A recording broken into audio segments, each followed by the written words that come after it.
Hello guys, এই যে দেখতে পাচ্ছেন কি সুন্দর একটি গ্রাম। এই গ্রামটি মূলত হলো আমাদের গ্রাম। কি অপরূপ সুন্দর, যেদিকে তাকায় শুধু মনোমুগ্ধকর দৃশ্য দেখা যাচ্ছে। এই যে সামনে যে ক্ষেতগুলো দেখতেছেন, এগুলো হলো ধান ক্ষেত। চাষিরা হাল চাষ করে থুয়ে গেছে, হয়তো 2-1 দিনের মধ্যে ধান রোপণ করবে।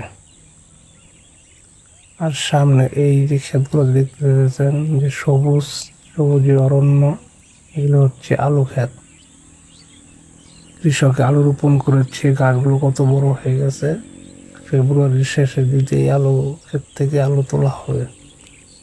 আর এই যে ক্ষেতগুলো দেখতেছেন, এগুলো হচ্ছে ধান ক্ষেত। অনেক কৃষকই ধান রোপণ করে ফেলেছে। আর ওই যে সূর্যি মামা ডুবা ডুবা অবস্থা টানে আছে।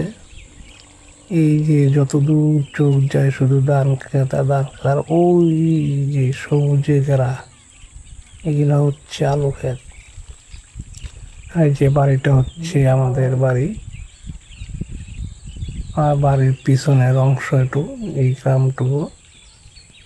যখন বিকেলবেলা হয়, অনেক সুন্দর একটা পরিবেশ তৈরি হয়। এই যে হাঁসগুলো যে দেখতেছেন, এগুলো হচ্ছে আমাদের পালের হাঁস। আমাদের পালের হাঁস বিকেলবেলা ছেড়ে দেওয়া হয়েছে ধান খেতে এসে তাদের নিজেদের খাবার